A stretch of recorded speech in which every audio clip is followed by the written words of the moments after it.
14 disgusting but brilliant lore monsters that appeared for a short time in horror movies. Hey everyone, ever wondered if monsters were real? What if you see tentacles sprouting out from under your bed? Not all monsters work at Monsters.Inc, you know. And what if it's of the predator kind, with big nails, long teeth, blue eyes, fused limbs? Monsters come in all shapes and sizes. Over the years, we have watched movies with horrifying imagery of bizarre creatures, not to mention some which barely made it to the cutoffs for horror. Directors and writers have nearly exhausted all permutations and combinations in bringing out applaudable fear from their audiences, and sometimes even missed out on giving a noticeable amount of screen time to the character.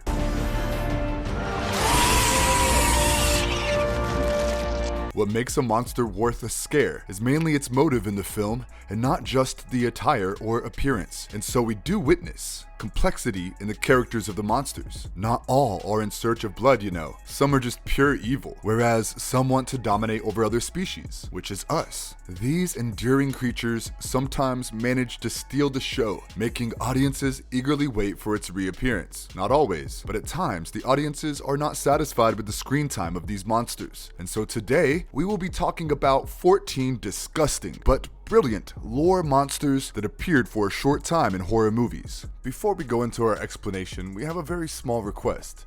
If you like our content, please support us by subscribing to our channel. This is a small click for you, but for us, it means a lot. Thank you. Let's begin. Miguel, is that you? He's here! He's here! This must be Pearl.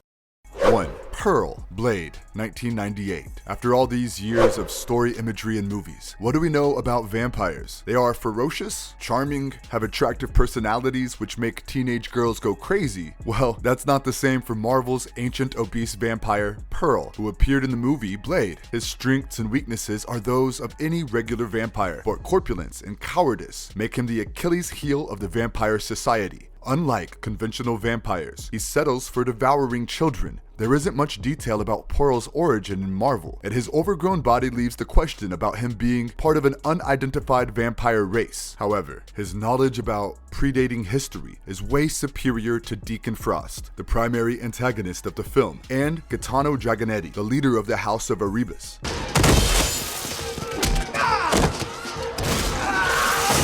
In the movie, Pearl is the most reliable advisor for the House of Erebus' scientific field project about the history, generations before vampire origins. He is intelligent and helped his protector and master, Frost, in translating the lost pages of Erebus. In the movie, he is caught and interrogated by Blade and Karen in the House of Erebus, while passing Frost information about the return of the blood god La Magra. On being tortured for his initial non-cooperation, Pearl reveals to them about the soon coming apocalypse planned by Deacon Frost and how it's impossible to stop vampires from conquering the world. Karen tortures Pearl with a UVA sunlight torch, burning him down to a grotesque state. However, it's unknown to us, the audience, whether it killed him or left him with severe injuries. Pearl's role in the plot is significant, but is depicted as a weak and sly character who, despite his intelligence and usefulness, can be ditched and disposed of easily.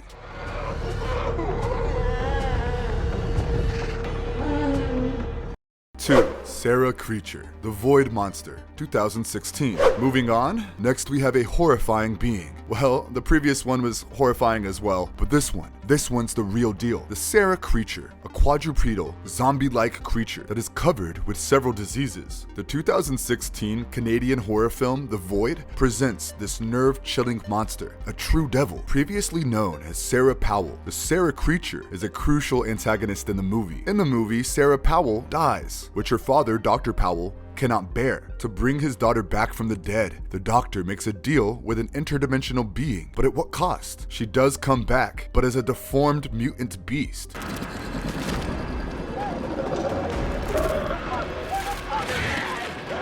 As I stated earlier, she becomes a creature which in no way looks like a human, while mostly a beast with necrotic flesh and tentacles. Like a huge gorilla, the creature walks on its knuckles and has a skull-like face, with its bottom jaw replaced by tentacles. As horrifying as it looks, there's more. The creature possesses superhuman strength, can spread infection and hold its prey with tentacles. The fate of the creature is to stay trapped in the hospital basement in the pocket dimension. The Sarah creature is the result of copulation between Dr. Powell and a young pregnant teenager. During the behind the scenes for the making of the movie, she was known as a fetus monster.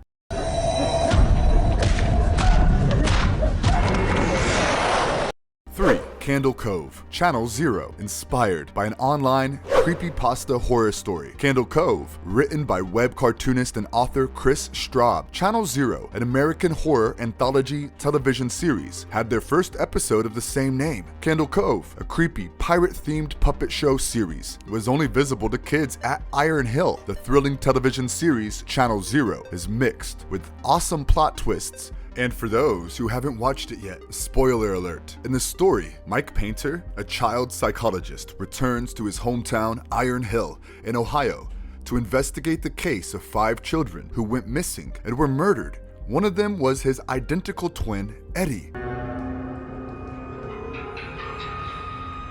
He recalls watching an old TV series, Candle Cove, as kids, and the murders that happened during the period of its broadcast. Children of the town were heavily engrossed in the series, whereas parents and adults could only see static. However, the show suddenly went off air without any announcement and came back once Mike revisited his town. The twisted plot finally leads to Eddie, who had superpowers and needed to feed on young children's blood to sustain. The television series was the center of all miseries in the town, and there are rumors which say that this bizarre show did exist at some point. What do you think? Have you seen any such creepy shows in your childhood days?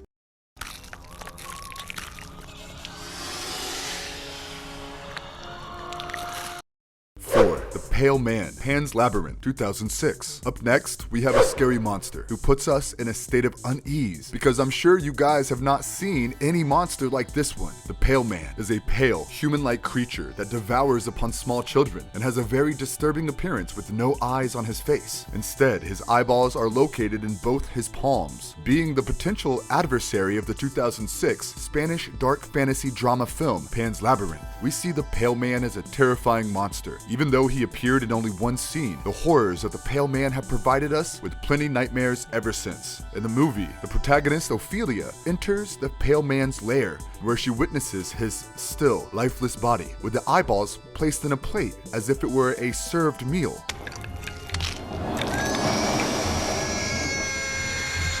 In a huge room whose walls full of artworks are depicting the gruesome deeds of the Pale Man, we see stacked shoes of all the children whom the monstrous creature had previously killed and eaten up. The pictures on the wall expose how merciless and inhumane the Pale Man is, as he feeds on small helpless children, one by one. The creature comes back to life as Ophelia eats a grape from the luring feast, which by the way was warned against and opposed by the little fairies who were helping her. Following this, we see the Pale Man chasing Ophelia, and after she escapes the room, the Pale Man eats the heads of the fairies. To Ophelia, the Pale Man represents the captain and the reality of the adult world, as the child's innocence is shattered after viewing the merciless killings.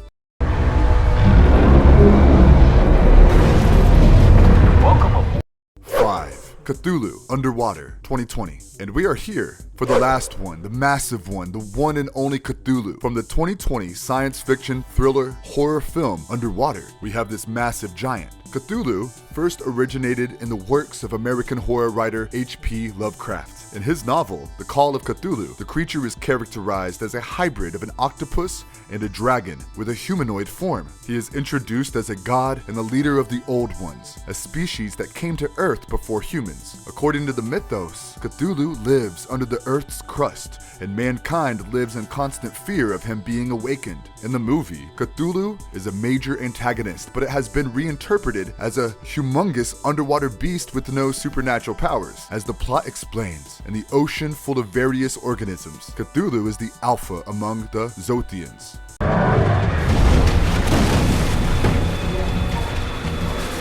He is shown as harmless and non-hostile. Majorly, he's the protector of the abyss. But towards the end of the movie, we see his gigantic presence as he intends to destroy the underwater station where the protagonists are present. As the huge sea creature wreaks havoc, the other creatures pursue the human survivors and the escape capsules in an attempt to destroy them. The protagonist, Nora, sacrifices her life with the motive of eliminating the creatures as she increases the station's energy level, causing it to melt down, which would trigger a massive explosion, killing all the creatures. With 4 eyes, a tentacled beard, deadly fangs, and a body as large as a mountain, Cthulhu gives us the chills.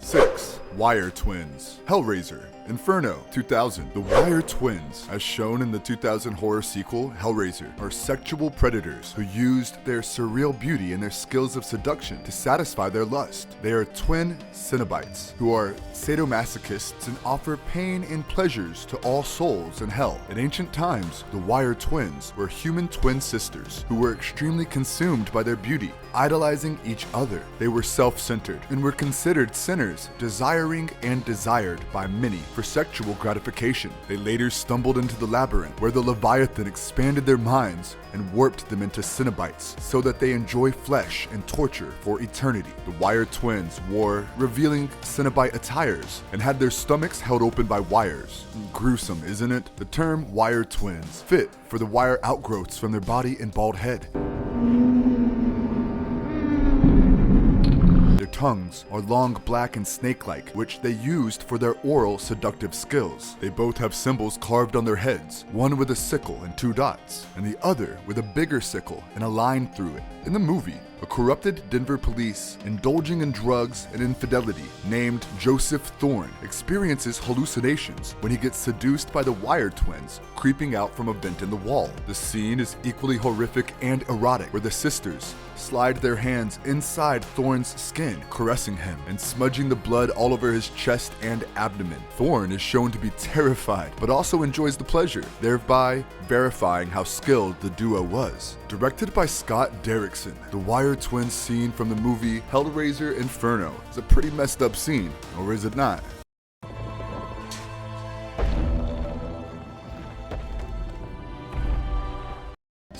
Behemoth. The Mist, 2007. Have you heard about the legend of the Behemoth? If not, then you might be in for a treat. Up next, we have the Behemoth from the movie The Mist. According to the Bible, the Behemoth is one of the mightiest creations of God, an impossibly gigantic creature who might appear scary because of its size, but is harmless. The possible look of a behemoth is portrayed differently in different places. Like here in this movie, it looks like a gigantic arthropod. Somewhere else, it is portrayed as a giant hippopotamus. And somewhere else, it is shown as a humongous gorilla with large teeth like an elephant. Yeah, you all heard it right. It feeds mostly upon grass and leaves. A creature who can't be defeated by anything, let alone mankind.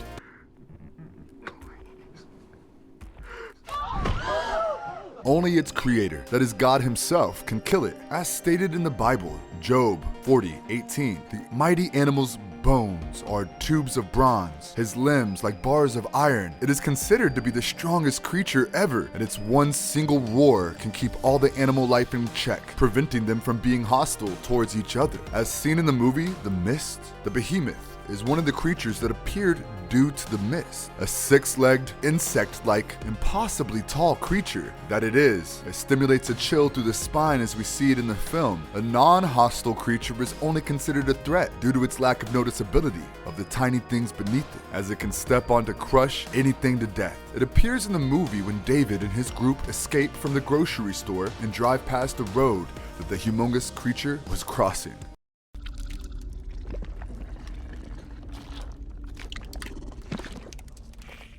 8. Carnictis, King Kong, 2005. Ever thought about tapeworms growing gigantic? Well, this one is a treat for all abstract imaginations. The Carnictis is shown in the movie King Kong as carnivorous, giant tapeworm-like creatures dwelling in the tepid sludge at the depth of the abyssal plains. They are slow-moving, sedentary creatures native to the interior of Skull Island. Director Peter Jackson portrayed them as one of the most sickening and unwavering scavengers of Skull Island. It is assumed that these obscene creatures sensed vibrations of their prey as they lacked eyes and a face. Their ancestors resided in the guts of predatory dinosaurs, where they survived on their hosts' undigested food. At some point in history, these parasites managed to evolve and survive outside the host's body, owing to the suitable warm conditions of the geothermal spring-fed sludge of the abyss. It is believed that their paradigm shift in survival needs happened after a V-Rex fell dead into the pit. The parasites, leaving the dead host, managed to adapt in the organic sludge of the chasm and became the sedentary scavenger predators.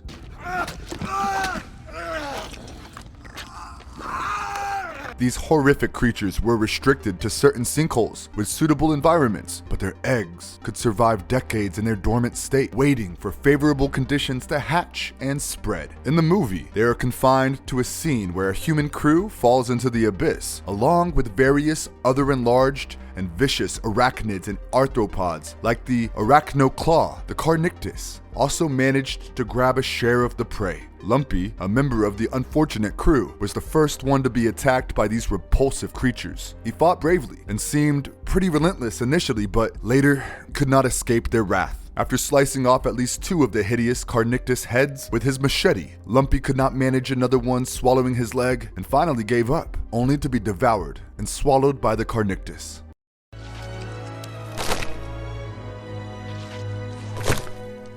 9. Merman, Cabin in the Woods, 2011. Up next, we have a movie with not 1, 2, or 3, but many monsters right out of your most bizarre nightmare. But do not worry, here we will be talking about one of the monsters from the 2011 movie, The Cabin in the Woods. The Merman. Just like a mermaid, the Merman is a half-fish, half-human monster with unorganized black hair on its head, a blowhole on its back, flaccid blue skin, and a large mouth with sharp teeth, resembling a shark. It belongs to the species merfolk, which are only present in mythology, and it kills its prey by attacking them with its big sharp teeth and then blowing their blood out through the blowhole. In the movie, the Merman was one of the several monsters that were kept in the facility, but we do not see it until towards the end. Oh, come on!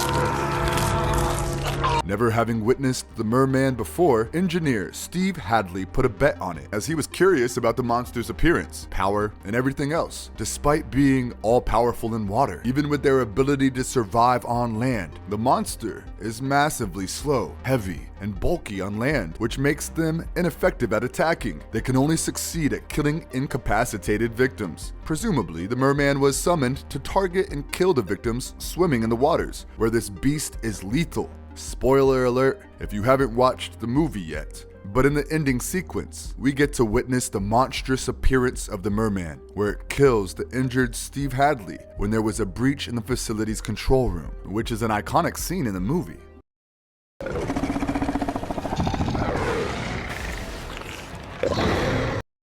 10. The Trench, Aquaman, 2018. DC Comics had a lot of noticeable villains and heroes with significant screen time in movies. However, there are a few monster-like characters that we don't talk much about. One such was the race of the Trench. Having first appeared in DC Comics Aquaman, Volume 7, Issue 1, the Trench were regular habitants of Atlantis before the Seven Kingdoms were destroyed. Their name, the Trench, comes from their inhabited area, which was the Mariana Trench. Owing to the harsh living conditions at the deepest part of the world in the ocean, they grew into savage and monstrous beings with no empathy and submitted to their primal instinct to feed. They are nocturnal and are scared of bright light.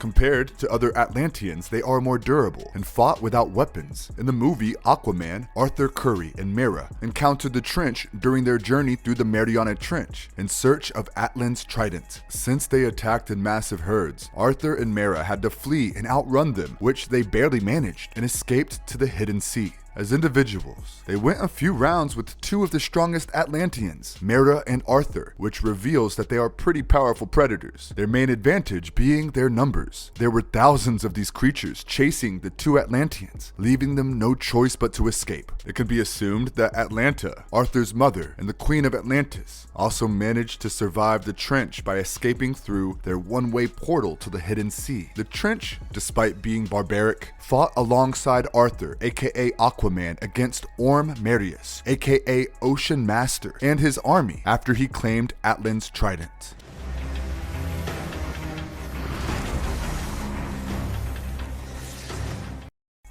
Medusa, Clash of the Titans, 2010. We're all familiar with the name Medusa, aren't we? From her references in storybooks, video games, or movies, we all are somewhat aware of the horrors of this cursed creature by the goddess Athena. Based on Greek mythology, one of the three Gorgon sisters, Medusa was the mortal one. With her hair replaced with snakes, her skin and wings turned golden, Medusa was cursed with the power of petrifying men with just one glare. As we go down the lines of Greek mythology, we find the tale of three exceptionally beautiful sisters, Stheno, Uriel, and Medusa. Medusa, who was goddess Athena's prized priestess, was sexually ravished by the sea god Poseidon, following which Athena turned the three sisters into Gorgons and isolated them to an island where the two immortal sisters prevented any man from trespassing, protecting their mortal sister Medusa.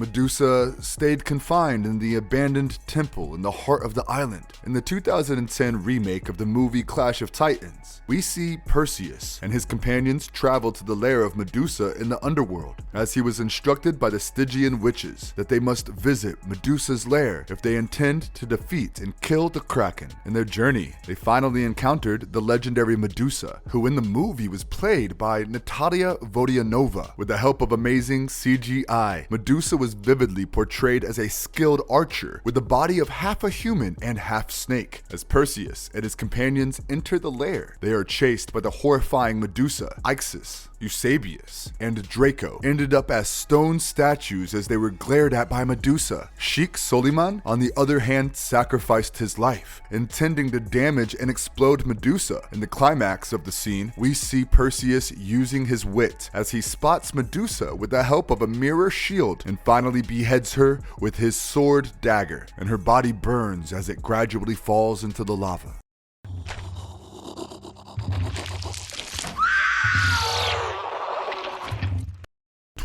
Mannequin Spider, Silent Hill Revelation, 2012. Tired of all these monsters and creatures? Well, up next we have a creature as gruesome and scary as the previous ones, but looks nothing like them. A beast you have never witnessed before, turning humans into mannequins and covering themselves up as one. We have the Mannequin Spider, or the Mannequin Monster, from the 2012 movie Silent Hill Revelation. As the name states, a monster or a spider-like creature with a disturbing appearance indeed puts us in a state of terror and unease. In the film, we see Heather Mason accidentally entering the creature's lair in the underworld. There, she encounters the entity when she saves a helpless girl, Suki, after witnessing the transformation of another girl into a mannequin.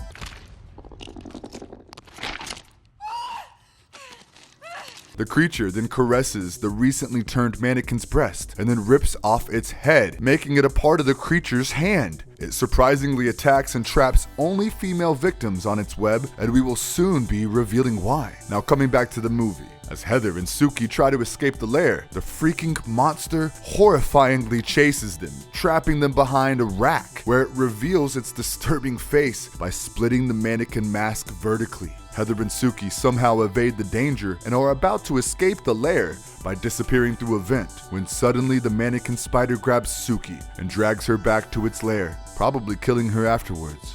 The mannequin spider, despite being a vivacious creature, is portrayed as a huge, spider-like being with the arms and faces of several mannequins, symbolizing real people. Female mannequins are often tall, graceful, flawless, and could stand for how teenage girls often find themselves trying to strive for these ideals. Now, as to the reason why the mannequin monster attacks only females, the tendency is due to it being confined in the storeroom or its lair, which has only female mannequins.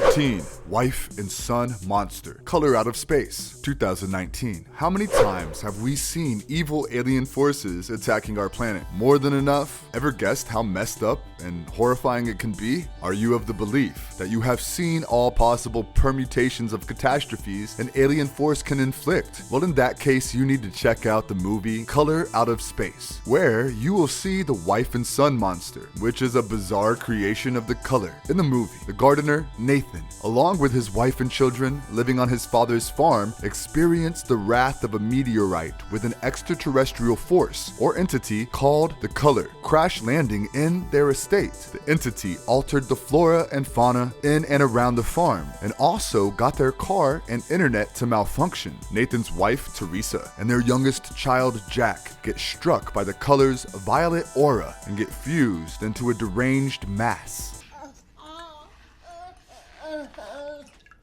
I can't take this. This amalgamated mass of the two is referred to as the wife and son monster. As disturbing as it gets, they are shown to feel distressed when sunlight falls on them. They are shifted to the attic for their comfort, and one night, Nathan's daughter, Lavinia, gets locked in by his aggressive father. The mother-son infused mass then gets transformed into a deadly and terrifying monster, walking towards Lavinia and freaking her out. The alien entity seemed to have a mutating effect on the mother and child, which transformed them into such an obscene monster that is terrifying to watch on the big screen. The wife and son monster had a very short screen time, as their fused body soon gets shot by Nathan, once at the wife's side of the body and then the posterior son's side. The short span of the wife and son monster in the movie was enough to bring out the horror and malice of the cataclysmal alien force, the Color.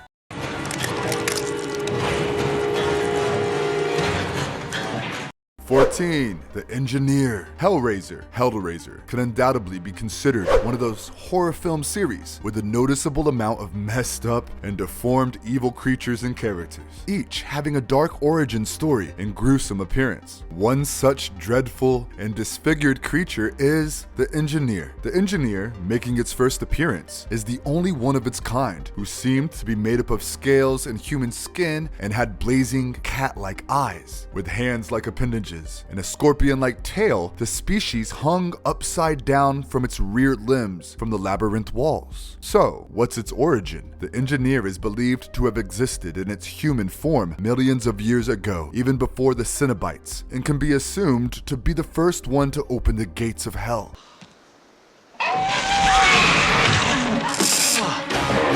The Engineer seemed to be more of a species who would be serving the Labyrinth and occasionally taking part in the actions of a certain gash. In the movie Hellraiser, Kirsty opens the Lament configuration, a fictional puzzle box that summons the sadomasochist Cenobites and opens the door to the Labyrinth. Perplexed, Kirsty walks through the door hearing a baby scream, only to be chased by the Engineer for her flesh. Kirsty outruns the Engineer and solves the puzzle to close the door. Kirsty is then visited by the Cenobites, whom she leads to Frank in exchange for her life. The Engineer had several other appearances in comics and other Hellraiser sequels, but in this movie, there was this short one, which despite its screen time, was enough to stir the audience with its plight. And if you liked our content, don't forget to leave a like and subscribe to us if you haven't already. Have a good one and be safe. Thanks everyone.